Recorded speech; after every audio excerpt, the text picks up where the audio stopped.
Parameterized models such as the reactive force field ReaxFF or the new machine learning potentials can be used to study chemical reactions in systems with many hundred thousands of atoms. One of the main challenges when planning such simulations is the choice of parameters for a given model. Which of the published parameter sets should you pick for your system? Is there an elegant way to compare the performance of parameter sets for a given task? Well, now there is. With the new parameterization tools of the Amsterdam modeling suite called ParAMS, one can not only parameterize models but also evaluate the performance of any AMS engine, parameterized or not, against the chosen reference. Here's how it works.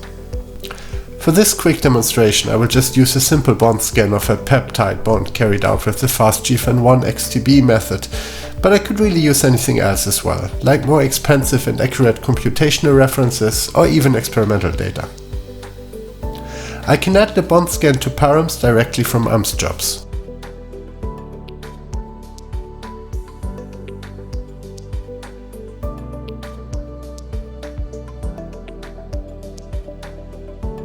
Once it has been imported, I select No Parameters from the Parameters menu and Single Point from the Optimization menu at the bottom.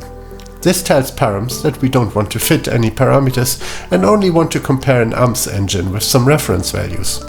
In the section Engines, you can find a predefined ParAMS engine. Double-click it to edit its details. The easiest way to do so is to open it in AMS Input, just like you would for setting up a new calculation.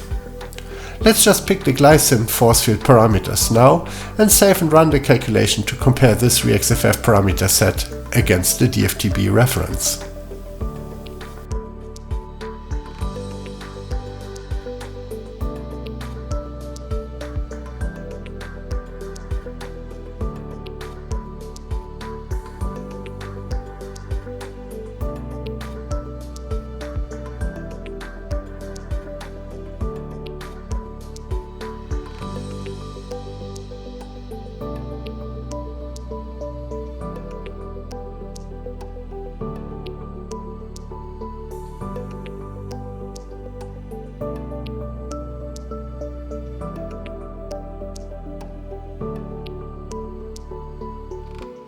Let's go back to the ReaxFF engine and change the parameters to HE, save under a different name and run again.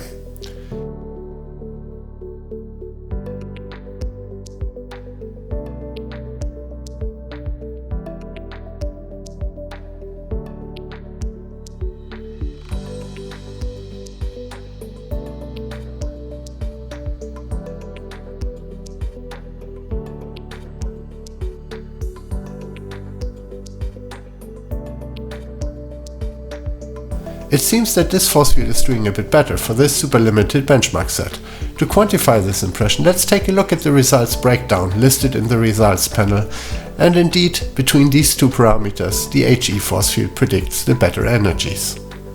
In a real-life use case, you will probably need to generate a more extensive benchmark set, but setting this up is easy with ParAMS, and the manual contains several step-by-step tutorials on how to do that. You can find the links to these manuals below in the video description. So that's it for today. I hope you found this useful, and as always, we're happy to answer any comments below the video.